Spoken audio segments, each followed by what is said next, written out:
These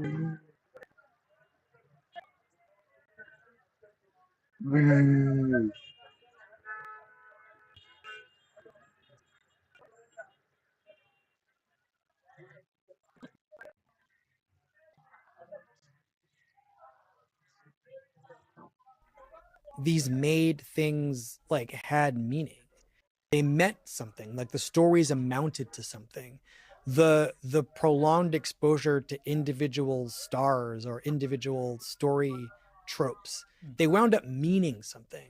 Like what is a Glenn Close performance when you've watched 10 Glenn Close movies in, 7 years?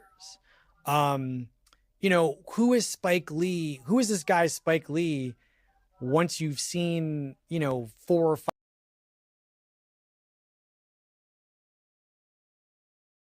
So you're telling me there's a world in which there's that is an elite example, right? Yeah. Highway to the fucking danger, right? Like a move, like a song that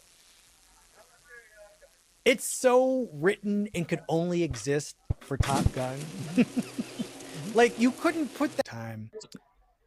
Why all these white artists sounded black, right? Like she just was hearing black music in these white artists' sounds and wanted to try to taxonomize and kind of theorize a little bit about what she was hearing. And, she wrote one of the greatest pieces of criticism I've ever read, about like mostly built around Elvis, but also just around like 1970s rock and roll and its relationship to 1950s rock and roll in the US. Do you guys are there like South African critics that you like a lot? Well, there was one that Trevor brought up the other day, which we grew up watching on television every Sunday. Oh, Barry Wronger. Yeah. He was legendary. Oh. Okay, I'm into that. But he was a film critic, but every Sunday. Barry Wronger? Yeah. Okay. Passed away many, many years ago. But he was the first person I think most of us encountered where he wouldn't tell you the movie was cool or fun, or he didn't use any of those words or ideas. He critiqued what it was trying to do and what it meant and how it was. But in a way where I remember sitting in front of the TV as a 10-year-old and I felt like I needed a monocle and a glass of tea. No, because of how sophisticated he made me feel. Do you know what I mean? I would, and then when I would go on tropes of, I was I don't know what any of this means. But you know what it made me do is at least around that time, it gave me the first invitation to think beyond what was presented, and also include how it was presented and what that meant. Yes. And he, I think he did that in a big way, where it was oh, he made you realize when things were derivative. He made you consider why it wasn't, because you'd be like, it's a dope action movie, and then by the end of his review and his critique, you'd go, this is not. It's not really a great story, or it's not a, and I would say that's one of those where he had an outsized influence, I think, in a lot of South Africans' lives. Absolutely, yeah. Yeah, I'd never heard of him. I'm definitely, I will spend some time watching some YouTube. I wonder if they'll be on. If you can get past his bejazzled waistcoat. He used to have an interest. Oh, not one shirt. I actually forgot how he dressed. It was sequined? Yeah, he was flamboyant. Yeah. Fascinating. You don't remember that part? No. So the important part got through, though. Yes. I guess, yeah, but I'm Trevor got information about a movie. I was like, I'm never wearing a waistcoat in my life, ever. But a jacket with sequins. Count me in! Oh, man. Yo, Wes, this has been great, man. Thanks for having me. No, man, because genuinely, I hope people get what I get from you, and it's I don't know, here's what it is. I think as we've come to live in a world that gives us more, faster, it means we have less time to digest, right?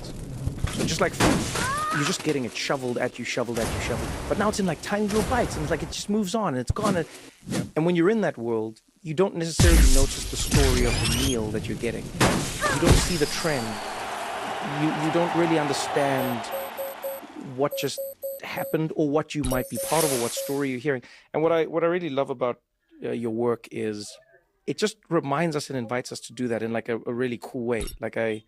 I think a lot of people love movies, but not many people think about what a movie does to them and how it makes them feel, how it can make a country see itself or not, how it can make a people see itself. So like, thank you, man. I appreciate your work, your vibe, coming and hanging with us. Thank you. Yeah, man. I'm gonna go. It was an honor. I appreciate you guys a lot. You gotta come back again. I will come back. You gotta come. What's the best movie you've seen this year? This year. Yeah, I know a lot of them were terrible. What's the best one you saw this year? From this year. Yeah. Okay. I mean, it's tricky. You know, I saw this. There's a few movies I've seen that I like. I liked Warriors a lot. Okay. Warriors, sorry, Weapons. Weapons. Yeah. I liked Weapons a lot. I don't know why I keep calling it Warriors. Weapons. You know, has all the when you were talking about the granularity, the sort of like native granularity that's going out of the movie, just like, you know, the things that give a movie or any work of art, be it a novel or a painting, a sense of place. Textures, right? Have you seen this movie? No, don't spoil anything. I won't spoil anything. But I know it's from the same director and I think writer of Barbarian. Yes. And some of the imagery that you sort of even alluding to is similar. Like you felt like you were somewhere with people who live a certain life, and it felt very like us. This movie has a sense of place. License plates. And in the distance you can see a city that is not Philadelphia, but you know you're somewhere like small. But you also there's a really important shot in the movie. It doesn't spoil anything, but I think about it a lot in terms of the way some production person and perhaps even the screenplay itself wanted us to notice something without drawing our attention to it explicitly. There might be a close-up of what I'm about to tell you, but I noticed it before the camera told me to, which is a bunch of newspapers piled up in a driveway. Like newspaper delivery. And they just, these plastic bags of newspaper just littering a driveway in the background of a different shot, of a shot that had, you're free to notice whatever you want because it's a painterly image, right? The image is a long shot. It's framed in such a way that your eye is free to go wherever it wants. It's a very democratic piece of filmmaking, this movie, in terms of what it's allowing you to keep alive. But I noticed that, and I was like, I don't really care what else happens in this movie because the person who made it cares about the things I care about. He thought about us. Right. He thought about like what a regular human might be like living day to day. So I don't know. I mean, that's a great, but also, sorry, I tried to connect that to what we were talking about earlier. The movie's just suspenseful. It's just a very great work of suspense. Okay. It hit my dread area. I rarely experience dread the way I did in this movie. You might hate the ending. The ending changed nothing for me. I like the ending just as much as everything else. Sinners, it's funny, I was watching Weapons and was like, I think this is a better made movie than Sinners. Because it almost really is. But Weapons doesn't have what Sinners has, which is like an active mind that is really determined to make you wonder what is really going on here. Yeah. Right? Like your imagination as a moviegoer is free to, I mean, I'm still not sure about Sinners in terms of like 100%. What is going on in it. 100%. Whereas Weapons, it's pretty, there's some ambiguities, but it ties it up. Its ambiguities aren't really its selling point. It's the crispness of its filmmaking and its real attention to how to build and generate and exploit suspense. But Sinners is just like, God damn it. It's a great film. Like the first hour of that movie alone, I could have watched 2 of that. Yeah, that's just like a film. Yeah, and this is like, and it's just a very satisfying work of ideas. And sometimes a work of ideas is almost better than a perfectly made movie.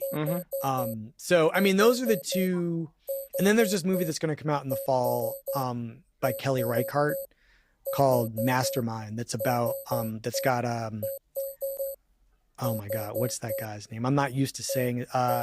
He's the Irish guy who was in Challengers, who is not Mike Feist. Irish guy in Challengers. Yeah, anyway, that guy whose name will occur to me while I'm saying this to you. He tries to commit, you're not going to believe this, an art heist. Full circle moment. And the question is he going to pull it off?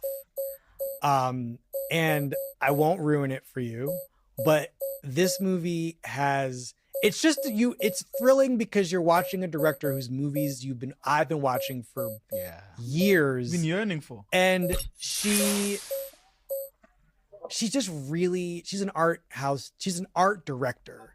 She doesn't care. I don't know if she cares where her movies get played, but like, she's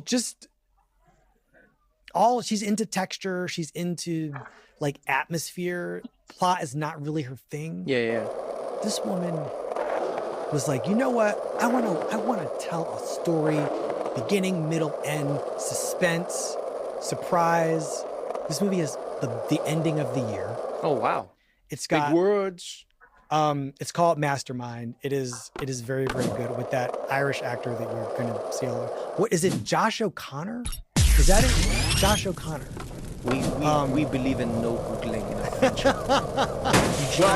Eugene and I have a pact. Whoever can say the answer the most convincing, We go with it. We go with that. I've been convinced many times this afternoon. Yeah, we're anti-Google. So yeah, Wesley, this was great, man. Thank you for joining us. Thanks for having me. Thanks for having me. And good luck in the. You have the podcast. Yes, Cannonball is happening every week for the foreseeable future. Yes. Forever and ever. And you know, I'm gonna go right tomorrow. Thanks for having me. This is dope. Thank you. Thank you.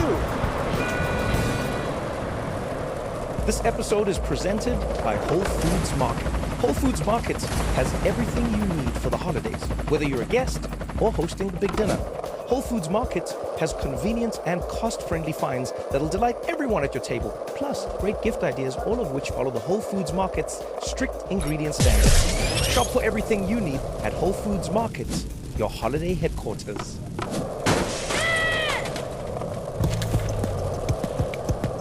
What Now with Trevor Noah is produced by Day Zero Productions in partnership with Sirius XM. The show is executive produced by Trevor Noah, Sanaz Yamin, and Jess Hackle. Rebecca Chain is our producer. Our development researcher is Marcia Robiou. Music, mixing, and mastering by Hannes Brown. Random other stuff by Ryan Harduth. Thank you so much for listening. Join me next week for another episode of What Now?